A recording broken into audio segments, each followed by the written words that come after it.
Hi everyone, I'm Ranger Amanda and I'm here today to tell you about a few tips of trail etiquette. Now when I think of etiquette, I think about manners and being proper and maybe being a little bit fancy. But when I talk about trail etiquette, it really is just the things you need to remember in order to respect other people using the trails and to respect the land that the trails travel through. So the first tip of trail etiquette I would like to go over is answering the question of who has the right of way if I come across another person using the same trail that I'm using. And you might see on some of our trail signs or trail markers that we have what we call the tri-yield sign. It's a triangle that depicts the right of way and who has it.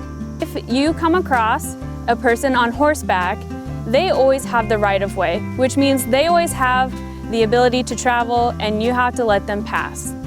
Horses are big, slow-moving animals that are easy to spook, so just make yourself known by saying hello to the rider in a calm voice so that both the horse and rider know that you're there and you don't startle them.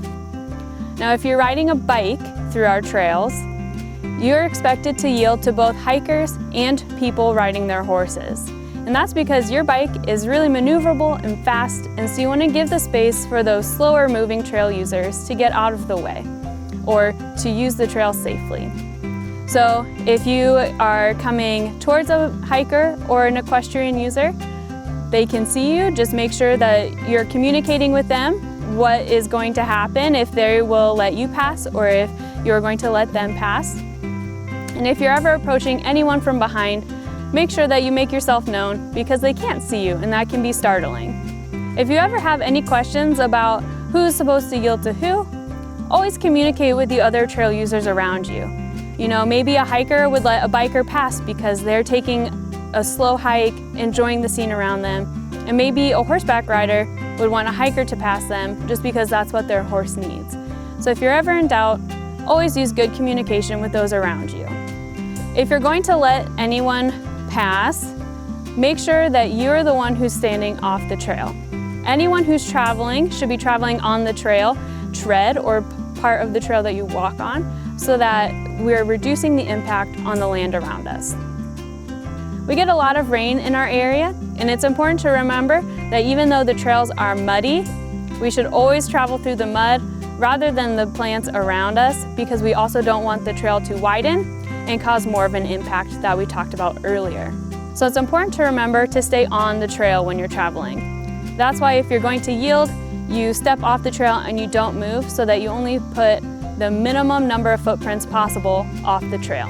The same thing goes if you're going to bring your dog with you on a hike. We want to make sure that our trails are safe and that the animals who live around our trails feel safe in their homes. So we remind you to keep your dog on a leash so that their footprints don't impact the ecosystem around them, and so that any animal living around here isn't disturbed by them. It's also important to remember that not all dogs are good with other dogs. So even if your dog is great and nice and behaves well off leash, another dog might not. So it's important to respect other dogs and their users as well by keeping yours on a leash.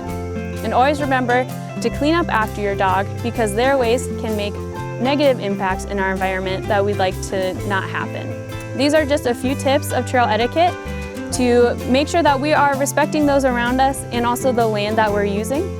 You can always ask a park ranger if you have any questions, and just remember to communicate with those around you when you're on our trails.